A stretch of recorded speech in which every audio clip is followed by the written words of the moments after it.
So welcome to our many guests for our one-week Medicine Buddha retreat. Some of you I know got in yesterday or longer ago, and some of you I haven't gotten to meet yet. So before lunchtime, we offer these brief Dharma reflections, and I wanted to talk a little bit about my experience at the Sakyadhita conference, which I returned from about a week ago. And Sakyadhita translates as Daughters of the Buddha, so it's effectively a conference for and about Buddhist women. There are some men who attend, especially those who might be, for instance, researching academically issues related to Buddhist women. And I have so many thoughts. This is going to end up being multiple BBCs. But the first thing I wanted to focus on was something that really struck me right away, which was the simultaneous diversity of the conference and the unity. That these were not things that were contradictory at all, but were both so prevalent and were also really obvious in the place where the conference was held. It was in the city of Kuching, which is in Sarawak, which is on Borneo, so this is part of Malaysia, and just the diversity there, and again, how that's not in conflict, seemingly, with unity was amazing. So there were about 400 attendees at the conference, and I don't know the breakdown beyond that, but there were plenty of nuns. There were also plenty of lay people, and at least one monk and some, at least one, but and at least one male professor as well. And all traditions were represented. Many countries were represented. I was a little sad there wasn't a full participant list. I could learn more about the presenters, but not the participants.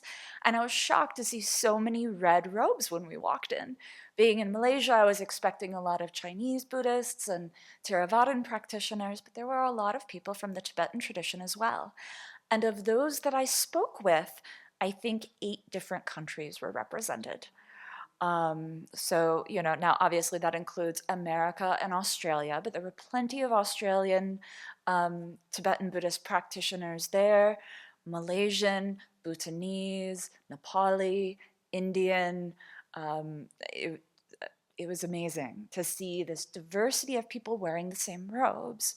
And the same was certainly true for the practitioners in the Theravada tradition. And I'm less familiar with that tradition, so I don't always know what colors represent what. And there was, yellow and brown and orange and pink. But again, from a diversity of countries. And the nuns in pink were from Nepal. So that diversity was amazing. And there were professors there. There were just kind of lay women who are passionate and want to go and connect with this community. There were professors who were nuns and lay professors, and many nuns getting, either having a PhD or working on their PhD. All of these people coming together and having a great time supporting one another.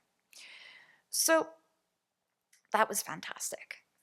Sarawak, Borneo, was also fantastic. I highly encourage you to go if you ever have a reason to. And the diversity there was really striking. So Malaysia is a Muslim country, yet Christianity is actually the dominant religion in Sarawak. And part of the reason for that is probably that in Sarawak, so that part of Malaysia, the dominant group, ethnic group, is actually the indigenous people. 70% of Sarawak's population, roughly, are the indigenous people there, which there are many different subgroups depending on how you count. I think they mentioned that there's something like 27 recognized indigenous groups there. And they, at this point, have largely been converted to Christianity. But there are many other religions there around that we could see, and even at the opening ceremony for our conference, there were religious representatives there from, I think, Sikh and Hinduism. So this idea that, people are coming together to celebrate each other, even if they don't belong to the group. And notably, at the conference, one of the presenters is a Catholic nun who has been to many Sakyadhita conferences. And the diversity of Kuching as a city was very celebrated as well. There were multiple dances. I realize I maybe forgot to confess watching these, but at the opening ceremony, there were dances really showcasing the different cultural groups and different ethnic groups. So then this was presented by the Kuching Buddhist Society Cultural Troupe. So apparently there are many good young Buddhist dancers there in Kuching. And so really representing, okay, here are some different ethnic groups, in terms of the music and dances and clothing that they were wearing. And then later on the cultural night, we again got another performance showcasing not just the cultural groups of Borneo, but then also Indonesia, China, Korea, and just really celebrating many different cultures. And then when we went on, as part of our post-conference tour, a beautiful Kuching River cruise, sunset river cruise. Again, there was a cultural performances showcasing the dance and music and kind of heritage costumes of different ethnic groups. I don't know if those dancers were actually from each of those ethnic groups or not. But this was something they really wanted to foreground. Look at everyone who is here. And obviously, I hope that the Native people feel actually really included in society and not just like brought out as a token. As a tourist, it's hard to know that for sure. But part of the tour did take us to one of these indigenous communities to see the longhouse. And it really seemed like the people were still living there in a way that still had many of their traditional aspects, still living in a communal way. And yes, they bring in tour groups, and yes, they have homestays, and okay, this is a way for them to bring in some money from tourism, but they're also still engaging in many traditional ways of life. But okay, now the longhouses aren't just made all out of bamboo. We have some cement and bricks and things, and they're less likely to burn. So even beyond the indigenous people, we had a little bit one afternoon of some time. We made it to the Chinese Heritage Museum. We didn't, unfortunately, have time to make it to the Borneo Cultural Museum, but the little Chinese Heritage Museum was free and air-conditioned and close by, so that sounded good. And it celebrated and identified the different Chinese ethnic groups that came to Kuching at different periods of time via different routes for different reasons, and then engaged in different industries and highlighted the different dialects that they spoke. So again, I found this interesting, not just saying, yay, we have Chinese people here, but really highlighting the different, the diversity within the Chinese population there. And then, of course, highlighting the people who've gone on to lead in business and government and things like that.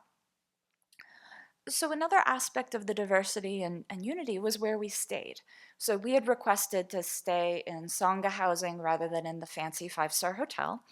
And so we were told, okay, you'll have the temple accommodation. And so our bus leaves the airport and we drive up and we see the beautiful Kuching Buddhist Society temple, and then we turn and drive away from it to a building that has a big neon cross on the front. And it was a Christian building, multi-floor building with a variety of different groups and things in it, including a hostel taking up, I think, the upper floor. And the Kuching Buddhist Society had rented this hostel because I guess they didn't have enough space just in the temple for us. And so I think it was just the conference attendees staying there in what, we would tell people is, the church. So here we are having a Buddhist conference in a Muslim country, staying in a Christian building. And that seemed fine. And the KBS temple was amazing. We managed, since we got there a little bit early, to have a tour. And, you walk in up the stairs to kind of what I've come to expect in a Chinese temple of, a prayer hall with your 3 Buddha statues. And then we get a tour of the wonderful library. And then we're taken to 3 other halls. And they call one the English section, but it's their Theravada room. And then there's another room that's more a typical Chinese room. And again, each of these are about the size of this dining room, so they're probably bigger even. And then we're taken up to the Tibetan one. There's a Tibetan, Gompa here. And so we were floored by that. And when we had time during the days of the tour, we would go up and meditate there in the morning. So it was just amazing to see this one huge temple building with, restaurants and daycare and preschools and all of those sorts of things. And then it's like, wow, having 3 different Buddhist traditions represented there, practicing, not literally in the same room, but that they would offer that for everyone. So I found that amazing. And then at the conference, we also rejoiced together over a diversity of things. And there were, I would say, 3 big announcements.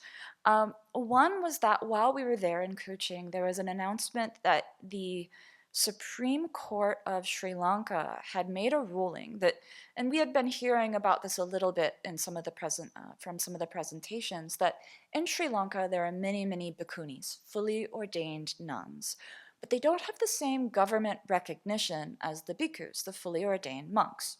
Not an equal situation. And in fact, the government IDs that the monks get, says that they're a bhikkhu and will get them free, public transportation and things like that. But for the nuns, even the bhikkhunis, their ID at best could say silmata, which is 10 precept holder, so effectively an anagarika, not recognizing the ordination that they have. And so someone took this to court, and the Supreme Court made a ruling that there's no reason why the IDs shouldn't say bhikkhuni.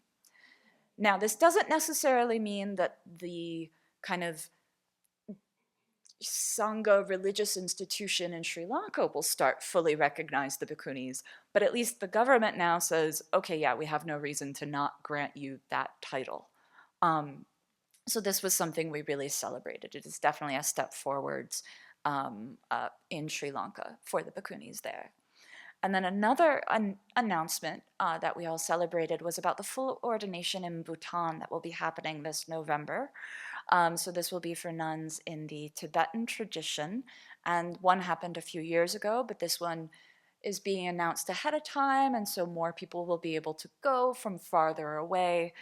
And it was just wonderful to hear this from Jetsuma Tenzin Palmo talking a little bit about, how this has happened, come together, and will be continuing. And then a third announcement that I was excited about and I want to find more information about is a pilgrimage that will be held. There's kind of a small version of it piloted this year, but next year, a pilgrimage to trace out the route of Mahaprajapati when she went to request ordination. So this would be, walking from somewhere in Nepal to somewhere in India for days, which of course I want to do. And I guess the same group organizing it will also be making a number of Mahaprajapati statues that they want to get out into the world. And so their hope is to have 500 nuns. I think it might be all classes of nuns and probably lay women too, but 500 women going on this pilgrimage to really mark what Mahaprajapati did to start the Bhikshuni order, 2.5 millennia ago. So again, different traditions being represented there, but we could just all rejoice. We could all rejoice in the practice of one another. I think we all expanded each other's horizons quite a bit. We met a Theravada nun, from India who is celebrating or observing Vasa in the U.S. at Dharmadharini. We met a Malaysian nun who was an architect before she ordained, who is doing a lot of charity work, getting supplies to disaster-hit areas in Thailand and Myanmar. We met a nun in the Vietnamese tradition who ordained when she was 13. Plenty of these nuns ordained when, they were young children, like the ones we had here this morning, who, is getting a degree in counseling from Naropa University in the States. Just all of these nuns traveling around the world, doing amazing things, and really breaking down at least my understanding of what does it mean to be a nun in this tradition or a nun from that country, or, especially the women who ordain when they're, the girls who ordain when they're 12 or 13, what I think they're like. Well, that was all torn apart. That is not what they are like. They are getting PhDs, they're running organizations, and it was just really amazing to see that and to see how we are just one big Buddhist community who can support one another in overcoming challenges and in practicing together. So it was amazing. I want to certainly share more about some of the research and other things that I heard about, but hopefully this communicates a little bit how my heart was just absolutely filled by this experience. And to just, yeah, reassure you that it's a big, diverse Buddhist world. And at least when you get the women together, we can get along really well and have a lot of fun singing Korean folk songs. um, so I hope that as much as I would love to go to the next one in Borobudur, Indonesia, in 2 years, I know that we often rotate at the Abbey, and I see the value in many of us getting to have this amazing opportunity.